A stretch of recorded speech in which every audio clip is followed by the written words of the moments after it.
The following show contains views and opinions that may not be suitable for all audiences. Audience discretion is advised.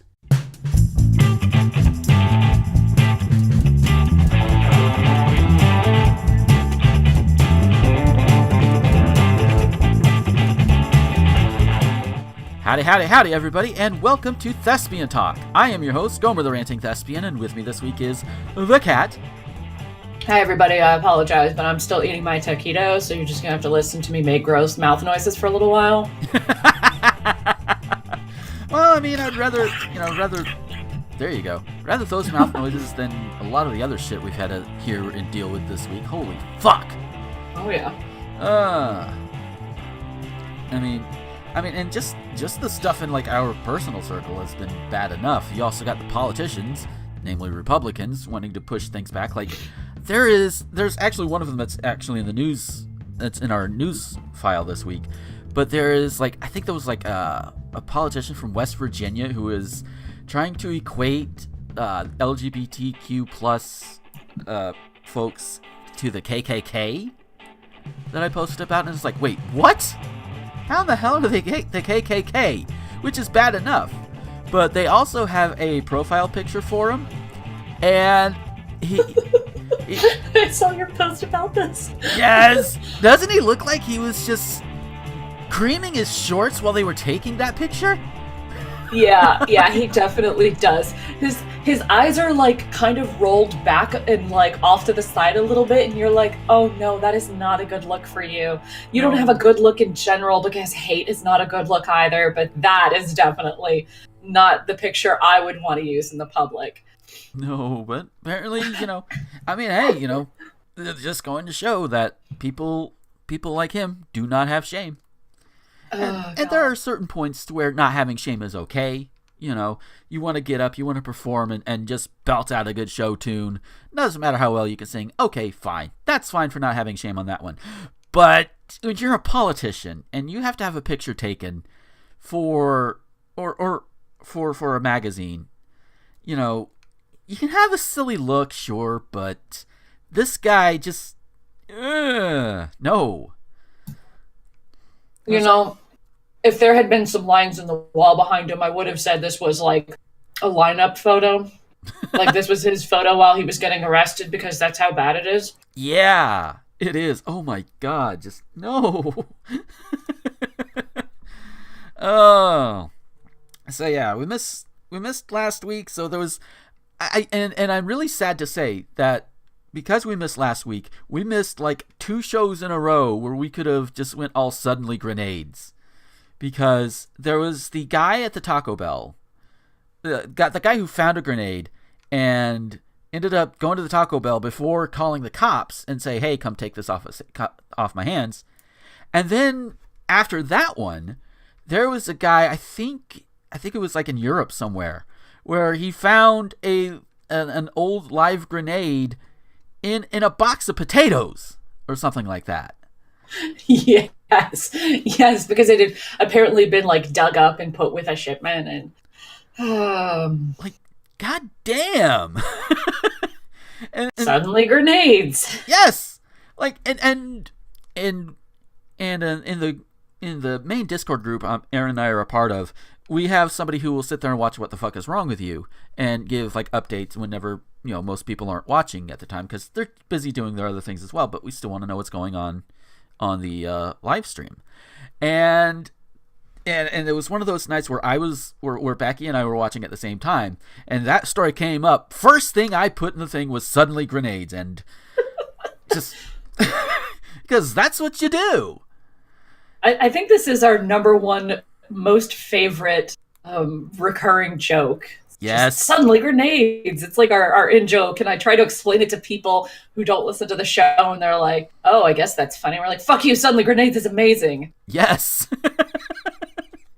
Oh, God. I mean, we could have worse running jokes, so, It's true. America, for example, is a running joke right now. Yeah. I'd rather have suddenly grenades. Yeah. Suddenly grenades would be better than America under Trump, that's for sure. Or just get the entire GOP out of office, if any of them want to try and come back, they can go and be rehabilitated for a little bit and then come on back. I don't care how that sounds. Oh, god damn. But yeah, over the time, there was the State of the Union address where, of course, Trump used that to, throw bullshit around because he's Trump. Of course he's going to throw bullshit. But I do love the fact that it seems like the right is so scared of Alexandria Ocasio-Cortez. But at the same time, there was a picture of her walking out, and there were like 3 or 4 dudes. I think one of them was Ben Shapiro, just like looking at her with a combination of, oh my god, I am afraid of her, but at the same time, oh my god, look at her ass. And it's like, okay, guys, just, yeah. Ugh, god damn. I think they're afraid because they're afraid of her because she's a powerful woman, and a powerful woman can't be duped into fucking them. Generally speaking. That's my guess. You may have a different idea than I do on that one, Kat. Kat? Sorry.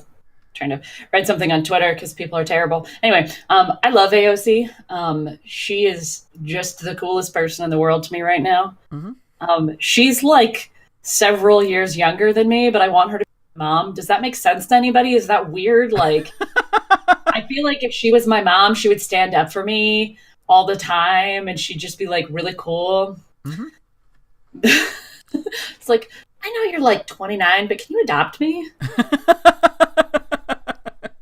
No, she's so cool to me. I love her energy.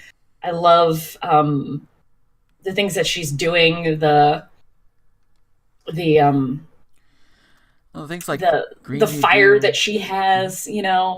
I love that she terrifies people because we currently, as the citizens of this country, are living in fear at all times. We're you have people who are afraid that the cops are going to kill them because of their skin color. We have people with debilitating diseases who are afraid that they can't afford their medication. We've got work 3 jobs and are still afraid that the bank's going to come take their house. We've got people who are afraid of their kid going to school and they're going to die because some other kid isn't vaccinated. Like, mm-hmm. we live in the most powerful country in the world, and we still are afraid all the time. And it's not like unfounded fears like, oh, they're going to come take away my guns, when literally no one's trying to do that. They're legitimate fears. Mm-hmm. And the government has the ability to alleviate those fears and makes the choice not to. And AOC is the first person going, fuck you guys. Yeah. And just pointing out all of the problems that we have and saying, I actually want to make things better. Yeah. I love her so much. Yeah, there was a committee hearing or something where she got, I don't remember the exact politicians involved. I think politicians were involved. They were involved, but the ones being questioned. But she got them to basically admit that, yeah, members of Congress are held to a higher standard than the president, which they should be, at the very least, held to an equal standard because, equal branches of government and all of that. So that's one of the many things that she's brought to the forefront. And it just goes to show, all it takes is one person coming forward and say, hey, this is bullshit, and it empowers others. See, this is the way it and I'm having trouble wording it here, but that's the way it seems to go.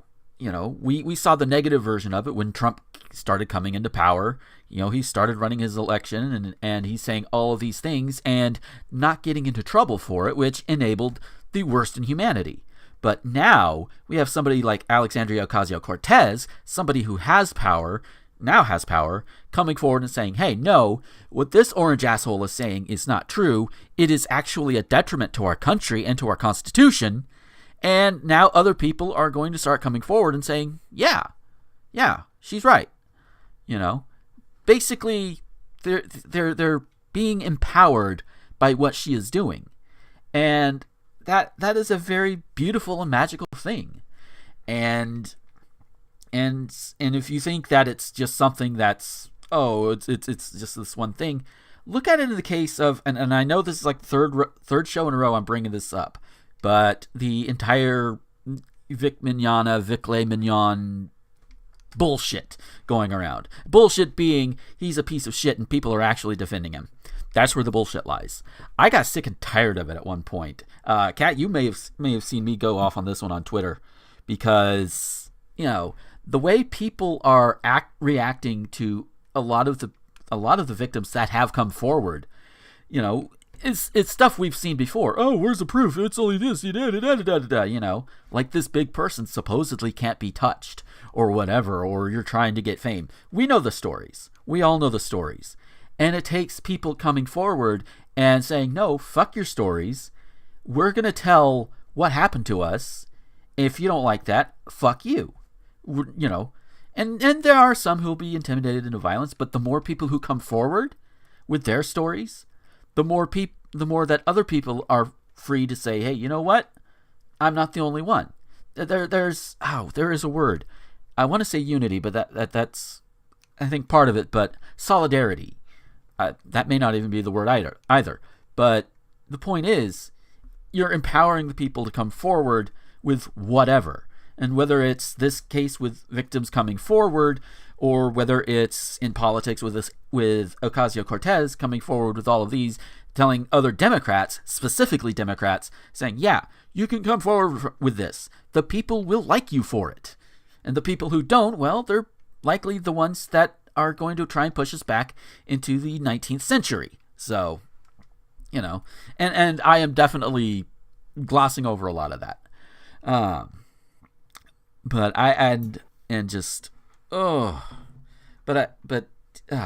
you go ahead and say something, Kat. I'm losing my words. I'm sorry. I mean, as I have said before, that I had an experience with Vic, and I happened to share my experience with my friend Terry Doty, who has been a strong advocate for survivors. So needless to say, I have spent my entire weekend getting harassed by Vic defenders, or Vic heads, as I'm electing to call them. Yeah. Most of whom are men, BTW, if that wasn't going to be obvious enough. And it just absolutely blows my mind that my own experience was relatively small in comparison to what other people have experienced. And I have admitted as such. I've said, look, this is what happened to me. I worked a con, and literally the con chair apologized to me for booking him, knowing that he was going to ask me to handle Vic. Mm-hmm. And I was like, I'll be fine. I'm the best handler you have. He's the most high maintenance person in the world. It'll be fine. And sure enough, by the end of the convention, Vic kissed me on the mouth. That's pretty gross. Yeah. It's really unprofessional. It's not acceptable to just kiss people that you've just met on the mouth. If he'd have kissed me on the cheek, wouldn't have had a fucking problem in the world. But he made the choice to kiss me straight on the mouth. Yeah.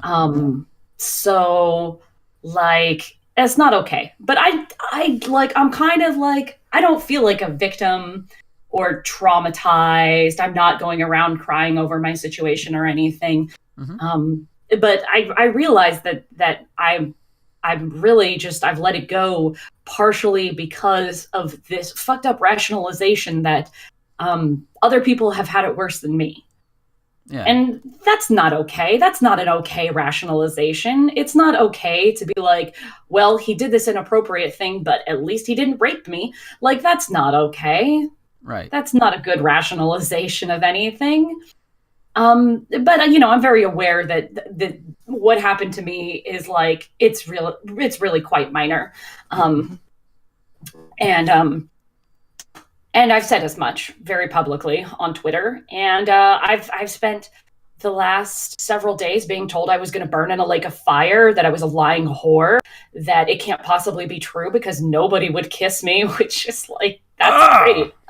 I have stalkers, guys. I have actual stalkers. I have some measure of desirability, guys. Definitely was told that I'm not his type. And I'm like, yeah, only in that I am 10 years too old for his type. And I've had a lot of really nasty thoughts in my head, and I've just like been blocking people on Twitter because honestly, some 14-year-old with 2 followers is not worth my response. I don't have the mental capacity to argue with every person who's going to be a dick to me. Yeah. So it's just like, whatever. I'm trying to best I can and just let it be. I mostly feel bad for Mars Girl because she's taking a large brunt of the vitriol on the internet. And a lot of the big voice actresses,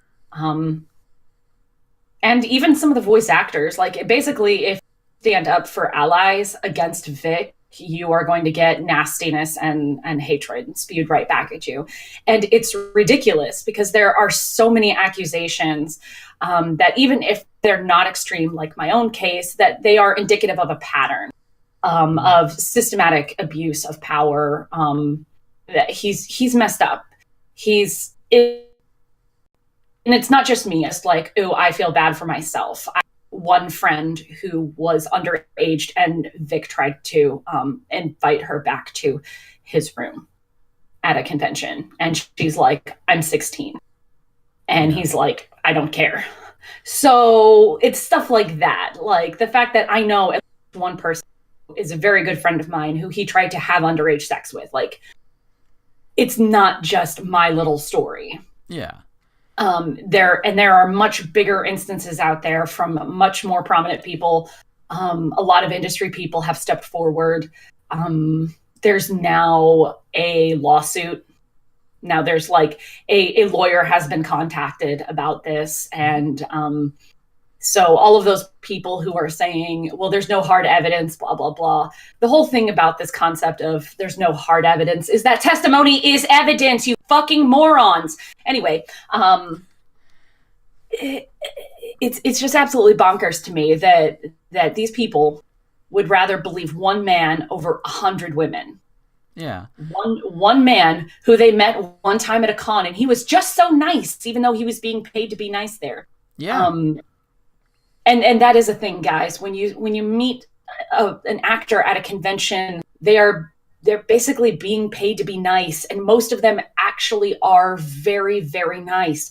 But if you go and you talk to the con staff, not in a con setting, but if you ever talk to anybody from guest relations or our convention staff, he is a goddamn nightmare, Vic. Vic is everyone's. There's so many cons that only invite him once because he treats the con staff like shit. And he's kind of a diva, and I can say this because I was his handler, and he lived up to his reputation in every way. And his reputation, this is not new. These accusations are not new. People just didn't listen to them when they happened. Yeah. Like my friend's incident was, I would guess around, it was over 10 years ago now. So statute of limitations is long gone. And she was part of the fan club at the time, the Risen Bull Rangers. And she went back and told the Rangers what had happened, and they bullied her until she quit. Yeah, I think I heard about that one. Just, God damn. So this is the kind of shit that keeps women from coming forward. I bring up a relatively small incident, and I get shit all over for it. My friend who all of this stuff happened to is terrified of going public with her story, which is why I'm not using her name or how I know her or anything like that. Yeah. She's terrified because when she told him no, the look on his face is the scariest thing to this day that she's ever seen in her life. Ugh. And that's the kind of thing that survivors and victims are dealing with. And again, my part to play is relatively minor, but I feel like it's important that I show solidarity with the people who are standing up and saying stuff. And I have gotten a lot of support from people. And everybody who's trying to argue with me just gets blocked because I don't have time to deal with people like that. So it's a really bad situation. I understand that people feel they feel shocked, they feel betrayed one way or the other. They feel like the industry is betraying Vic, which it's not, because this has been the state of the industry for like 15 years, guys. It really has been. I'm genuinely surprised at how many people were actually shocked by all of these accusations, because these accusations have been around for so long. Yeah. But I also work cons and not just attend cons, and there's very different information that gets passed around. Right. So this is all my way of saying, like, hey, if you feel bad because you like an actor and then you find out they're not the best person in the world, that's not your fault, and you shouldn't feel bad. If you like an anime and then you find that the actor is not a great person, you don't have to stop liking the anime or stop liking characters or stop thinking that, he's got a good voice or something like that. It's not your fault.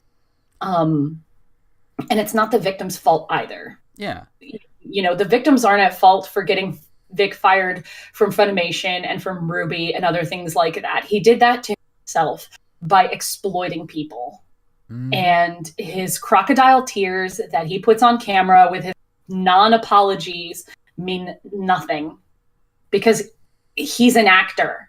He literally gets paid that he wants you to believe. And if you buy that, I'm sorry. I'm sorry. That's all I am, is I just feel bad for the people who are sticking by him through this. And there's just people who aren't going to listen to logic, who aren't going to want to hear the truth, that the truth doesn't mean anything to them. I'm talking to one right now on Twitter while I'm recording this, because I'm a bad podcaster. But the situation is shitty for everyone involved. Everyone involved. Yeah. And yeah. It just sucks, guys. It fucking sucks. It does. And I got fed up with one guy the other night, because the way I tend to post about it on Twitter most of the time is more of a broad kind of passive aggressive thing. And I had posted that, all of these people, how all these people are reacting to this in particular, to this whole Vic thing in particular, but just in general. That's why, and I worded it just like this. This is why sexual assault victims do not come forward, or are too scared to come forward. And that's the term I use, sexual assault. And have one guy be like, well, they should have gone to the cops first, not go to social media. And it's like, okay, number one, you're fucking telling victims how to be victims. Fuck you. Number two, I'm pretty sure that if they had any faith in the legal system, they probably would have gone there. Or if it was more than just one word against the other, I'm pretty sure they would have gone there. But the big thing is the faith being there. And he doubled down on well, social media shouldn't be the first immediate thing. And I went off on a whole Twitter thread, and I'm gonna read through it pretty much verbatim here, because I can, and because I think it deserves to be actually voiced as opposed to just being a series of tweets. So he's talking about, like I said, he doubled down saying, social media is not the best in terms of justice, where there's police and the courts.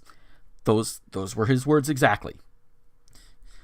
And I come out saying, do you really think the courts is some magic bullet for sexual assault victims? Then tell that to the victim who doesn't get justice because the perp was a high school football player and the judge didn't want to ruin his future. Or tell that to the one who didn't get it because the perp was a rich white dude. The point is, the law is not always on the victim's side. So when the law is shown to continually fail sexual assault victims, even with all of the evidence that says the perp is fucking guilty, what do you expect? These women come forward because the law and whatever other authority has outright failed them. They have no other recourse than to shine a light on what's been done to them. And what do they face? People like you, referring to the guy I was talking to, not you guys in general, who demand they relive their own trauma.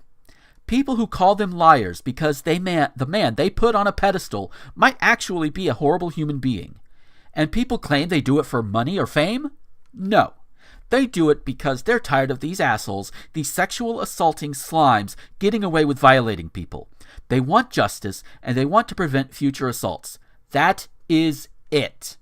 Now, and then I thank him for proving my point and just going away from the conversation, because that asshole, of course, was likely going to move the goalpost later on if I let it continue. So basically, we're kind of on the pretty much the same wavelength there, I would think. Yeah. On the idea of on proof and why didn't you go to the cops and everything. Bear in mind that sorry, I have something in my throat.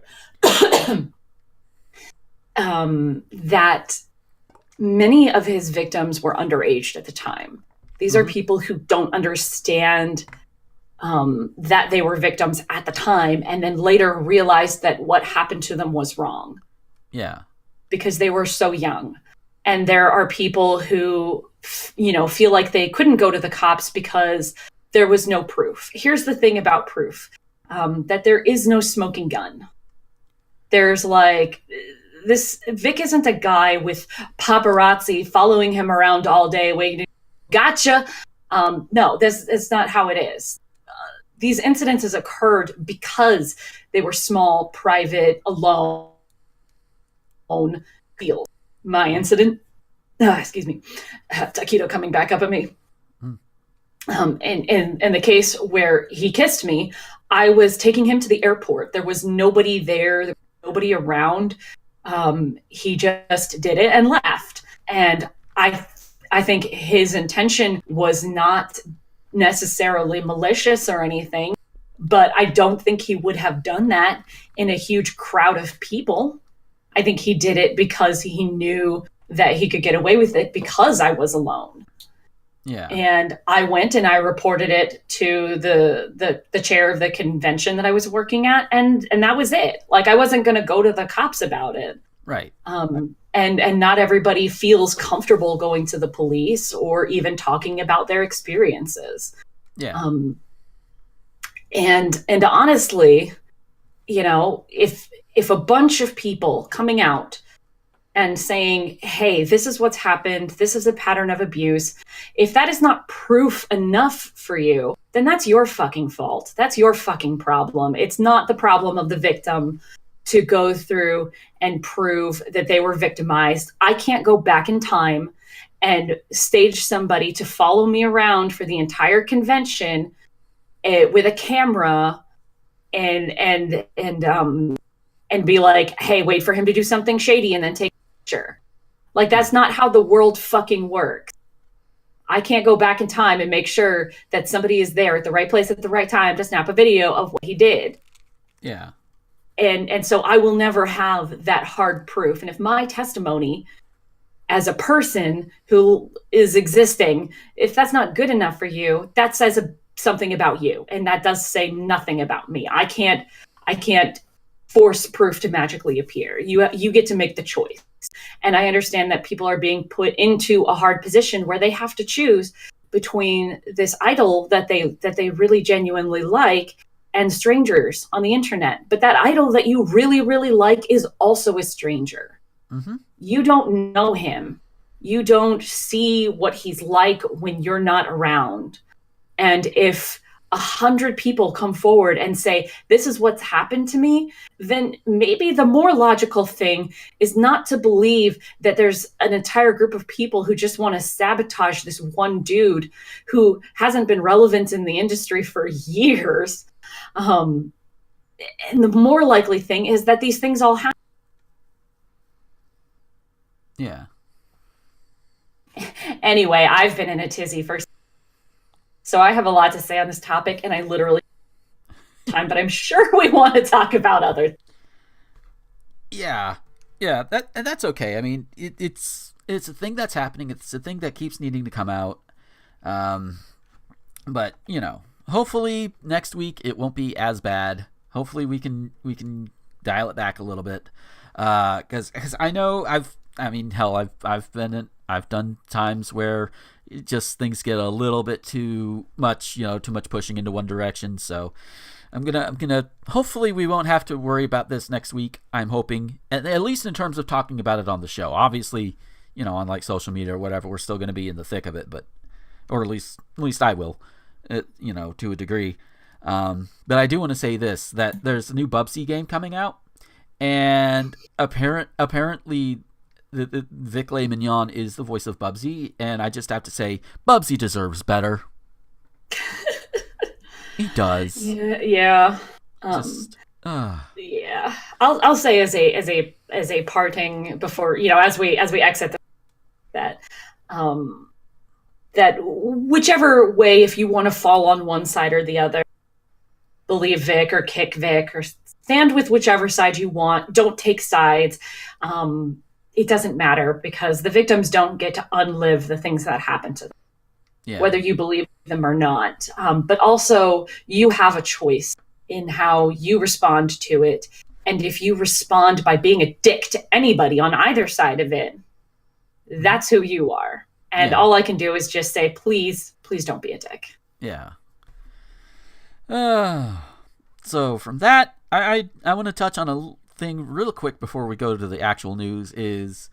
So we know there's a new Dune movie coming out in the next year or two. Yes. Which I am loving. And somebody wrote, I believe it was on The Escapist, I think, an article saying that Paul Atreides is the ultimate Mighty Whitey.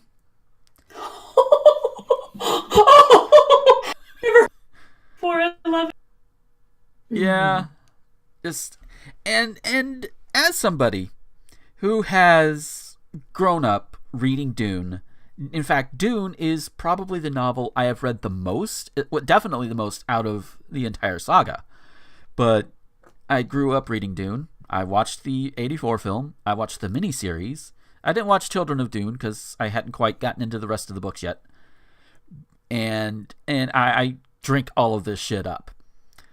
And while I can see where you might get that idea, because Mighty Whitey, white guy, comes in, pretty much absorbs culture, becomes uber powerful and all of that, I think is I'm generalizing a bit on that one, I think, but I could see where they would get that, but at the same time it's like that's not exactly his thing. And it's not like he's doing it maliciously. It's like, okay, he and his family get to Arrakis. They are basically ambushed by the Harkonnens and the Emperor because they want the whole family dead because of a feud that their families started way back in the Butlerian Jihad over 10,000 years ago. But so Paul and his mother flee to the damn desert, and the Fremen are told, hey, look for them and do all this stuff. And it just so happens that they fall in with this prophecy that was seeded by the Bene Gesserit. And Paul, of course, takes advantage of it because that's what it's meant to do. He's doing, the Bene Gesserit thing. And there's a lot more going on, but I also want to point out, and this will also double as my shout out, there's a channel called Ideas of Ice and Fire, which focuses on things like Game of Thrones, and he also does a bunch of Dune videos, retrospectives, character analysis, plot analysis, and all of that. And he actually is definitely speaking out against the article in question, and it's very noteworthy because, see, I'm a white guy. You guys know this. You guys see my profile pictures and everything. I'm a white dude. I'm a honky. But the guy behind this channel, he's a black guy. He's a black left dude, And I feel that whatever I could say on the subject, let him have it. Because, it's trying to make it a racial thing. Let somebody not white have it. So, the thumbnail is a little, because the thumbnail reads SJW attacks Dune or whatever, something like that. But if you actually take the time, watch the video, and if you're interested in Dune at all, like I am, have a look at the video, listen, read the original article if you want to even, and see where you stand. And I will admit, there could be some problematic elements, like the only named person that is canonically not straight is the goddamn Baron. So Yeah, that's a bit problematic. Even, yeah, I know it was written in the 60s, but still. But, that's where adaptations can change things. So, yeah. Go check it out. Go check out Ideas of Ice and Fire on the Escapist Dune article. Kat, do you have anything? Oh, gosh. I do have thoughts on Dune, but we'll have that after this. Because Dune is interesting. If you've never read any of the books of Dune, I highly recommend it. I can definitely see where this dude is coming from. Yeah. With Mighty Whitey. But yeah. Gosh. No, I'm still stewing on it. But yeah, I would actually be really interested in watching some videos about Dune.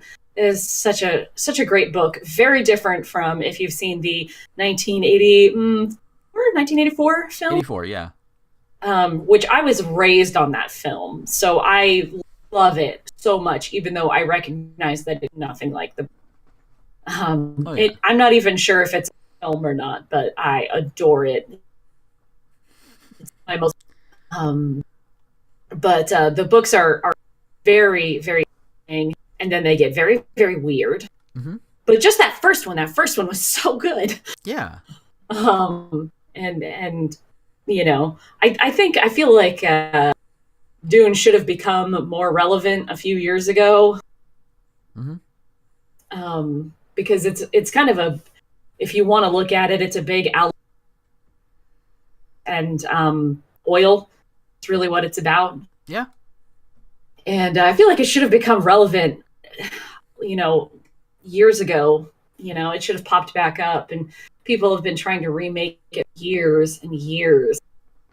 And it's never, like they had the mini series, and the mini awful, and then it had a sequel that I couldn't watch because I just didn't want to deal with it. Yeah. And then I know, people have been trying to remake the film, and now that it's finally happening, like announcing the cast and everything, I'm starting to get nervous because everything they've announced so far actually sounds pretty good. Mm-hmm. And I don't know how you can make this as a movie be good because it's such a long book. Oh yeah. We'll see what they end up doing. I mean, it could be good. Maybe it won't be a white savior complex thing. Yeah. But this book, in case anybody does want to come up with a savior complex argument, it's not really like it's not a Gary Stu, the male equivalent of a Mary Sue, where it's like, oh, you're destined to be great. It's like, that's the point of it. Mm-hmm. Like, the whole point of it is that there have been organizations that have created a breeding program for thousands of years to try and create a messiah, and it doesn't quite go right. Yeah. And that's like literally the story. Yeah. So like it's not a Gary Stu. I can see why people think that is the Mighty Whitey white savior thing. But I'm super ready and willing to give them a chance. I'm excited. Oh yeah, so am I. Oh, from that, we're going to go ahead and go on to our news. Oh, dear. After talking, oh, God, I don't know how many minutes about everything else. But yeah, we got a lot of Florida this week because that's just how it happened to happen. But the first one comes out of Madeira Beach, Florida. Speaking of like sexual harassment and such, Commissioner Nancy Oakley is being accused of sexually harassing a former city manager. Like you do. Don't actually do that. The Florida Commission on Ethics issued a report on its findings that Oakley possibly violated state law because she was exhibiting inappropriate behavior when she licked the city manager's face at a fishing tournament in 2012. I don't care what JoJo's Bizarre Adventure says, you cannot tell that somebody is lying by licking their sweat. The report said there was testimony from multiple witnesses saying Oakley also touched the then city manager inappropriately and that she was intoxicated. It's a fishing tournament. Everybody's intoxicated. Doesn't make it right, though. The city manager didn't report the incident out of fear of losing his job, the Commission on Ethics reports. He filed a formal complaint against Oakley in 2017 when she filed for re-election. Upon election, she and another commissioner and the newly elected mayor suspended the city manager, the one who reported, who says they knew the ethics complaint against Oakley was pending. According to the Miami Herald, Oakley resigned to avoid being fired. Since the issue was brought to light in public, others have said Oakley behaved in a similar manner toward them, according to the Miami Herald. The sponsor of the fishing tournament, where Oakley allegedly licked the city manager, says she had licked his face and the faces of volunteers at other fishing tournaments. And as of now, she has not been reached for comment. Just another proof. Somebody came forward, and it's you got more other people coming forward. You get a city licking. What is it? You get a city licking city commissioner, city licking, person licking, face licking. Point is, she was licking without consent, and that's not good. I mean, does nobody remember that Sonic says, if somebody touches you in a way that makes you feel uncomfortable, that's no good. But licking, really? You have anything to say on that, Kat? No, don't lick people. It's gross. Yeah, just no. And I know some smartass gonna be like, well, what about this? You know when you can. Which makes a segue into our next story. This one is out of Arizona, and this is gonna be one of those shows where we spend most of it pissed off, aren't we? Or at least I do. I haven't stopped being pissed off in like 3 days. So yeah, fair enough. Just keep on rolling with the same old saying. Yeah. So pornography may soon be considered a public health crisis in Arizona, depending on the fate of a resolution in the state. Because, we have people shooting up schools and killing unarmed black people on the street, but no, pornography is the public health crisis. Ugh. Arizona State Representative Michelle Udall of Mesa, a Republican by the way, introduced a resolution declaring pornography is a crisis leading to a broad spectrum of individual and public health impacts. The resolution says pornography perpetuates a sexually toxic environment that damages all areas of our society. I don't know. I think how? How? I don't know. And I know there are some anti-porn people out there be like, well, if someone sees that, they can get the idea that this is okay to do. And it's like, if they get the idea that that's okay from a porno movie, as in two actors having sex on screen as in a fictional setup, yeah, you gotta question these things. Just goddamn. Udall ended up telling the Arizona Republic, like the tobacco industry, the pornography industry has created a public health crisis. See, the thing is, nobody is dying from secondhand porn. That secondhand porn is not a thing. Pornography is used pervasively, even by minors. No shit, minors are curious. Of course they're going to look at porn. If you, as a parent, do not want your minor offspring to look at porn, you need to step up and take measures. I mean, hell, I have no issues like if a minor that I am in charge of, expresses interest in sex or whatever, and for whatever reason gets into my porn. It can happen. I'm not going to be upset that they're watching porn. I'll be upset that they got into my shit and probably said, hey, you know what? If you're that curious, here. Because I'll be honest, my stuff, compared to a lot of the horror stories you hear, it's pretty damn tame. But assuming that, the porn is all cleared and everything, and the kid watches it, and they ask questions, and they feel comfortable enough to ask questions, then you can tell them, okay, yeah, these people do this because of this, and give them context, is what I'm saying. Context is important. Yeah, yeah, these people are doing this and this, but that doesn't mean, the girl you have a crush on in school, or the guy, is going to be into that. It's context, just like any other genre of movie or television. Context. Opponents agree that while there are dangers in excessive porn, the bill misses the underlying problem. If we want to look at this, we should start with education. It's embarrassing that we are one of the states that does not have medically accurate sex education. In testimony, they were trying to blame everything on pornography. That is a stretch, said Democrat Representative Pamela Powers Hanley, who is sponsoring a different bill, HB 2577, that focuses on medically accurate sex education. Thank you, Representative Hanley. Thank you. And it's...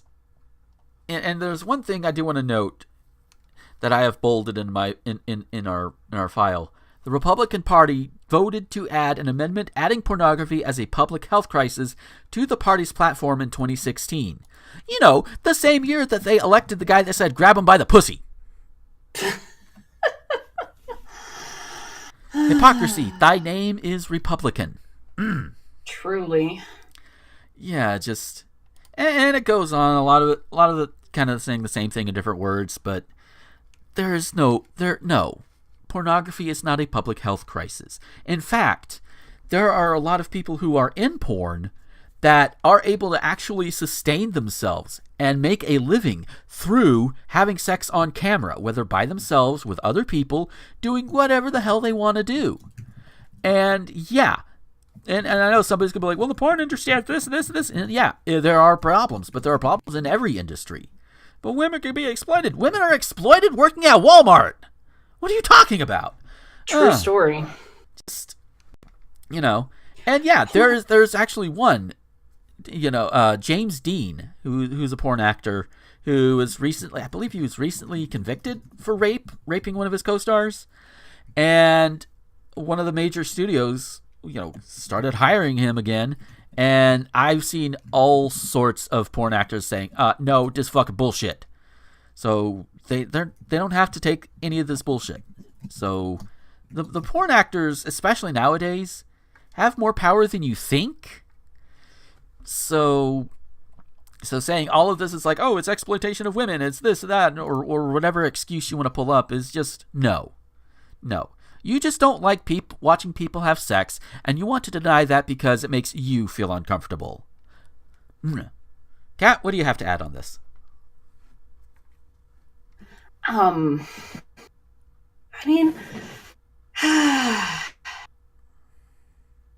Yeah. I don't understand the concept of porn as a health crisis. Isn't porn kind of actually like healthy? Yeah. I mean, like it's all right. It serves a purpose. And it's killer that people are always like, porn is bad. Think of the children. It's the first thing everybody says is think of children. Mm-hmm. You know what? We live in a world where, yeah, anybody can go find porn on the internet with great ease. I mean, we literally have the porn to thank for the internet.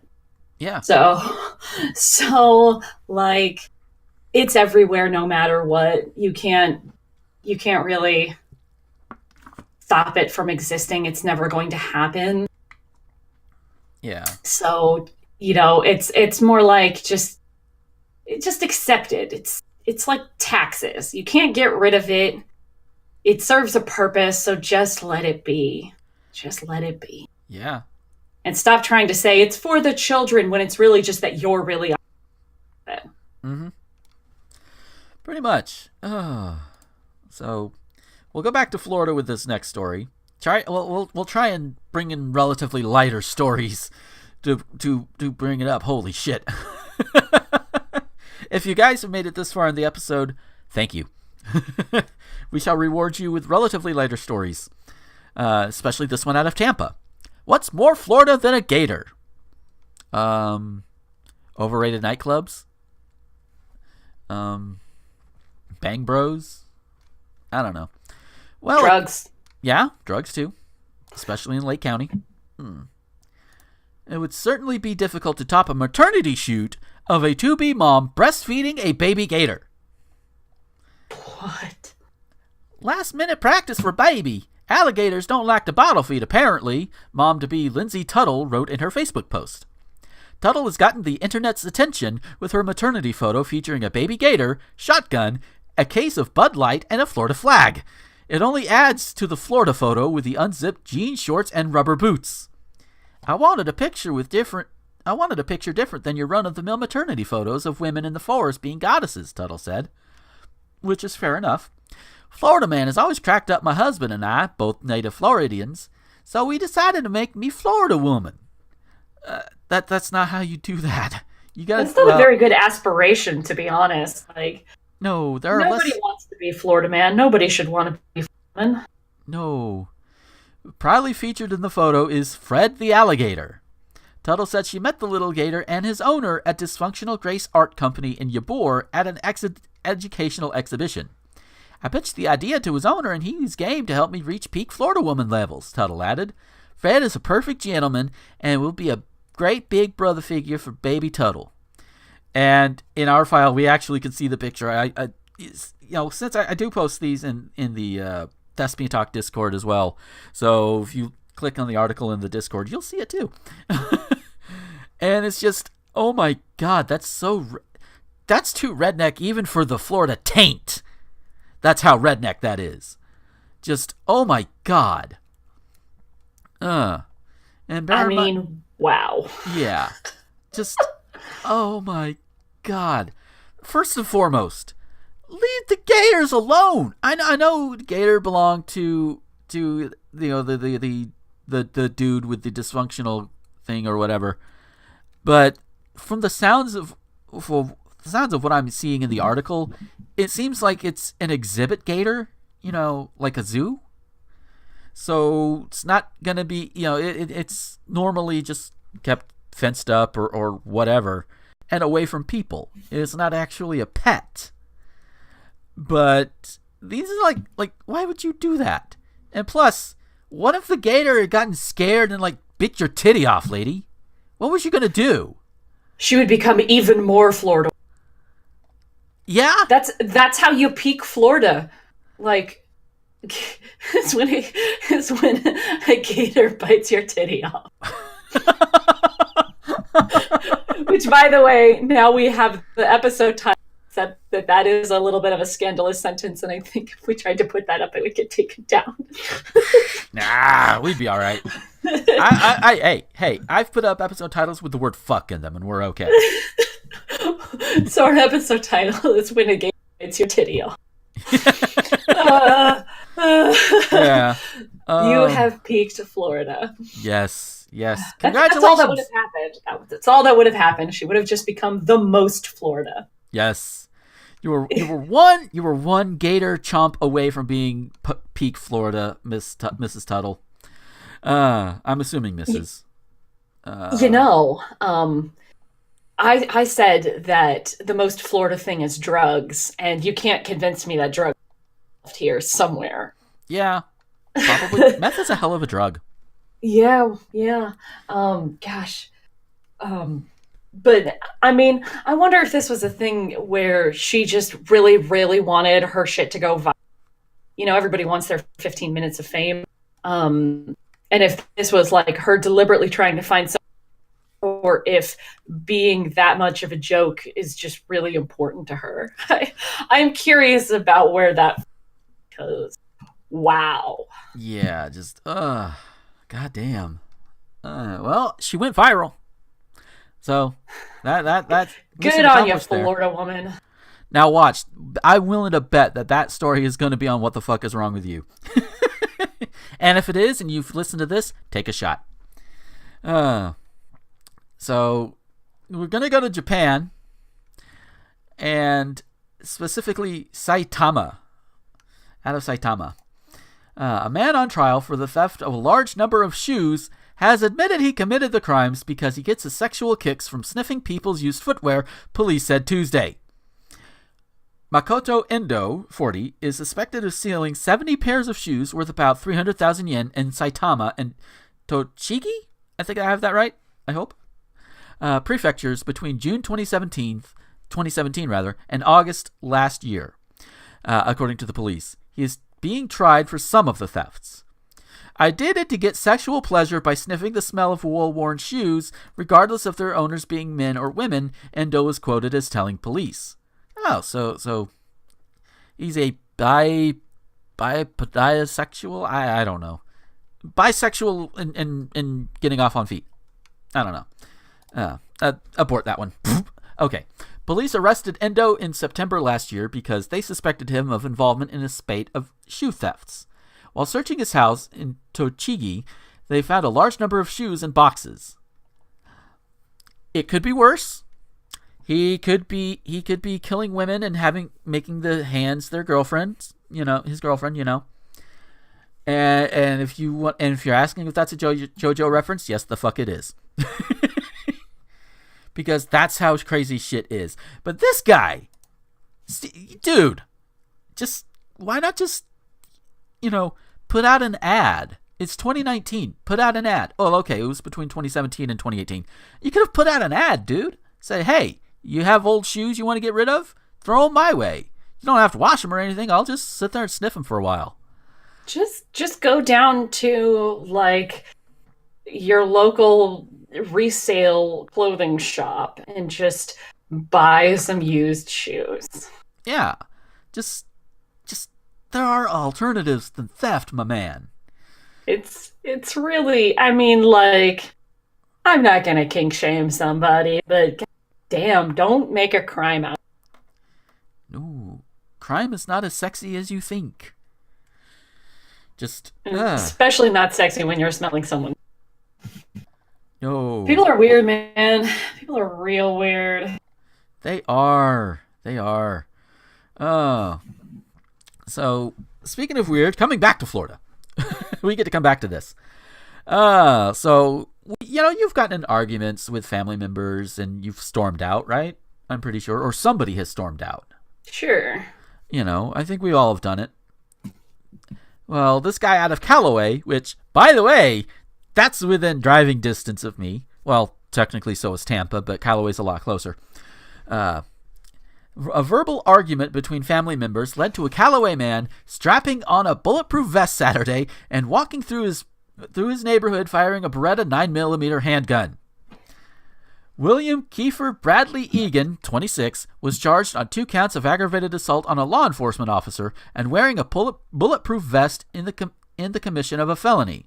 He was transported to the Bay County Jail. According to the Bay County Sheriff's Office, deputies responded to a call about a man walking through the neighborhood wearing a bulletproof vest and carrying a handgun, which he was firing randomly. When deputies arrived, Egan fired at the deputies, aiming over their patrol cars, before taking off his vest and fleeing into a nearby field where he was taken into custody without incident. He allegedly told deputies he became angry after a verbal argument with his family and needed to take a walk to calm down, taking his bulletproof vest and pistol with him. A family member confronted him in the front yard, and the two argued until Egan fired his pistol, once into the ground and then at the family member's car.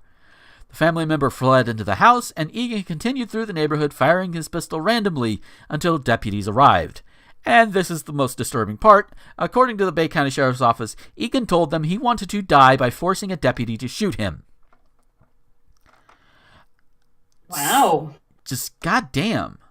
Suicide by cop is really, really ballsy. If you're gonna kill, please find ways that don't, fuck people up forever. Yeah. And as I was looking through the story, I had a really dark thought, and I fully admit that this is very dark, and this is so fucking wrong, but I'm willing to bet this guy was a white guy, because if it was a black guy in this exact same situation, the police would be more than happy to assist him in his suicide by cop if he was black. Yeah. And that's not even a joke. But based on all this, I don't have a picture of the guy. I'm willing to bet the guy was white. That's why he got away and was able to live to tell about it. Just saying. Yeah, I'm with you there. It's like, oh, that's like white people. I say as a white people. Mm-hmm. Yeah. And if anybody gets angry and needs to storm out, don't take a gun. I don't care who you are. Don't take a damn gun. Just go out, walk around town, go for a drive if you feel you must, if you have the mental capacity to do it without getting into an accident. There are other ways to handle it. Trust me. So staying in Florida, we're gonna go to Brooksville, where a 48-year-old woman was arrested after she allegedly hit her boyfriend with a frozen pork chop. Police said that Jennifer Brassard got into a verbal argument with her boyfriend, which quickly escalated. During the fight, Brassard grabbed a frozen pork chop and hurled it at the unidentified man, striking him in the head, and he suffered a half-inch cut above his eyebrow and fled from the home. Authorities determined she was the primary aggressor in the fight, though they did not say what the two were arguing about. It could be anything. It could be anything from money to the fact that he was cheating on her and she just got that pissed. The next day, authorities arrested Brassard and charged her with misdemeanor domestic battery, and she was released on $250 bail. You know, domestic violence, not a good thing, obviously, and definitely not something you should, in and of itself is not funny. But I just have to ask, why a pork chop? That is a waste of a perfectly good pork chop. The real questions getting asked on our show, like, why the pork chop? I know. What did that pork chop ever do to you? I know. I mean, you're wrong for throwing it at him in the first place, but pork chop? Really? I mean, just throw it. There's much worse food out there that would do a lot more damage that you could... Yeah. Throw a goddamn pickle at him. Pickles are the devil. I like pickles. I know somebody who was out camping one time, and they were like just throwing a power bar between them and some friends, and the power bar hit them in the head and knocked them out. Ooh. And ever since then, and I heard this story a long, long time ago, but ever since then I have considered power bars the most violent food. I can see why. Oh, God. So, yeah, don't. If you're going to throw food, throw a power bar. I think that's the lesson we can take from that. Our other episode title, Throwing Power Bar. Yes. Oh, and our last story. I know this is making the episode run a little bit long, but I really wanted to get to this one. Oh, dear. This one was, and fair warning, this was from Metro, over in the Metro, so grain of salt a little bit, and bear in mind, I'm reading this verbatim. So I am not adding anything to this. They say when you know, you know. One man who knew instantly he'd found the one had to sadly deal with her death when she passed away a year into their relationship. But the one for Japanese man Yuta Shinohara was a cockroach. And because he wanted her to live forever within him, Yuta decided to eat his lover. As you do. Yuta explained to Asian YouTube channel Asian Boss how he bought the cockroach, lovingly named Lisa, from Africa and even had sex dreams about her. But don't worry, he didn't attempt to do the deed in real life as you know, the size doesn't fit. His words. Nature lover Yuta is somewhat of a bug connoisseur in Japan, where he's made a name for himself in insect cuisine. He has organized events serving bug cocktails, insect pastries, and ramen with crickets and mealworms. He even has a favorite tree, which he calls Heaven, that he enjoys napping on. Yuta showed the presenter of the channel his favorite tree, and then proceeded to tell her about his one true love. The interviewer asked whether the couple communicated. Yuta replied, "It could have been my imagination, since I got too attached over time, that I started to feel as if we were communicating. We were 100% serious. No human girl was as attractive as Lisa. Lisa was my first love. I pictured doing it with her many times because I really liked her. I know it's impossible, but I imagined a world where cockroaches become supersized or I become small." Makes sense. But sadly, all good things must come to an end, and a year later, Lisa died naturally. Cockroaches have an average lifespan of 1 year. We checked. The day she passed was difficult, but I knew it had to come since she was a cockroach with a short lifespan, added Yuta. With that in mind, I ate her in reverence. So now Lisa lives in my heart and continues living as part of my body. Though he is still getting over Lisa, Yuta is focused on his appetite for bug cuisine, hoping it comes into mainstream fashion in the future. Who knows, maybe he'll find love again making his next dish. And scene. I shit you not. I enjoy certain foods. Okay. I enjoy, eggs. I enjoy, meats and cheeses and everything. But I'm not going to get into a relationship with an animal that I'm going to eat. Of any kind. So that just does not happen. It's not going to happen. But I give it 8 months before there's an anime about it. Oh, definitely. Oh, and some of the wording. Eat his lover as you do. Because really, ladies, isn't that all you want to have done to you is when you die, have your lover eat you? I'm just thinking about this story that's been on the news about a woman who married a pirate ghost. Oh, God. She married a ghost of a pirate, and there's a picture of her in a wedding dress, beach, there's a pirate flag, and you're just like, white people, and then this shit happens, and that's right, the real fucking weird too. Yeah. And then you realize it's not really a race thing, it's just that there's really fucking weird people out there. Yeah. I mean, at the very least, he did. I mean, like you said, he didn't try and fuck it, thankfully, because yeah, just no. I mean, is this guy really weird? Yeah. Is he hurting anybody? I don't think so. No, not really. Like, good on you for having a hobby that doesn't being weird with other people. Yeah. Although, you know what? This guy is, considering the guy who's dreaming about having sex with this cockroach, I wonder if he's a furry. I mean, is it a furry if they're cockroaches, or is it like a... Well, there's got to be another word. Well, considering one of the heads of Anthrocon, his fursona is an anthropomorphic cockroach, I'm going to say yeah. Fair enough. Yeah. Oh. And so with that, that is going to be it for this week. Again, Randall... I always say it runs a little long, but watch it turn into be like just maybe 10 minutes over an hour. Because, of course, that would be me. So thank you guys for listening. Kat, if we wanted to find you on social media, where could we find you? You can find me over on another called What the Fuck on 1201beyond.com, and we should be getting Nerds of the Third starting back up for the new year. We always take a really, really long break around wintertime, but that's on YouTube and iTunes, and you can also find me on the social medias, on Twitter at LabyrinthCat, currently battling off Vic Apologists, and on Facebook.com/NerdistCat. There you go. And if you want to find me on social media, you can find me on Twitter, Tumblr, YouTube, Instagram at Gomer21XX. You can find my Facebook page at Gomer Ranting Thespian.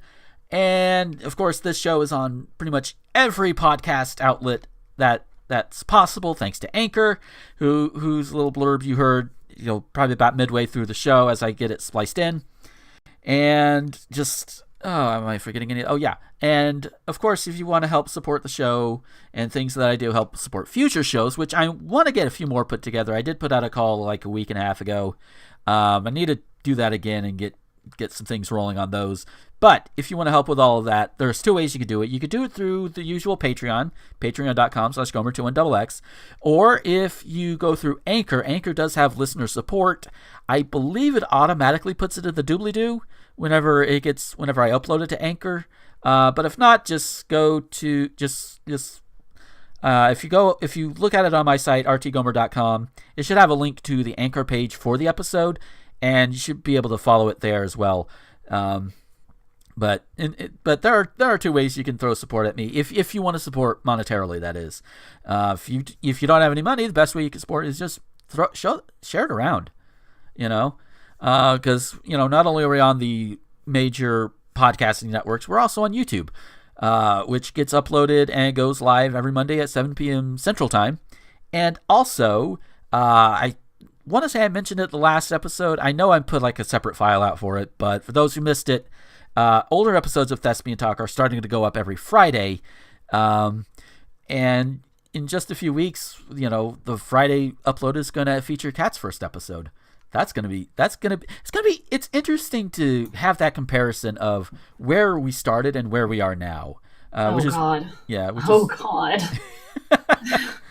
Yeah. But having that comparison there is interesting, and oh God, I remember getting a review for the 4th episode with Allison of Scurus Lupa. Yeah, there was a bit of awkwardness there, but hopefully I'm better now. Or at least awkward in other ways. But yeah, thank you guys so much for listening. Take care, everybody, and until next time, this is Gomer, the ranting thespian, with the cat, signing off.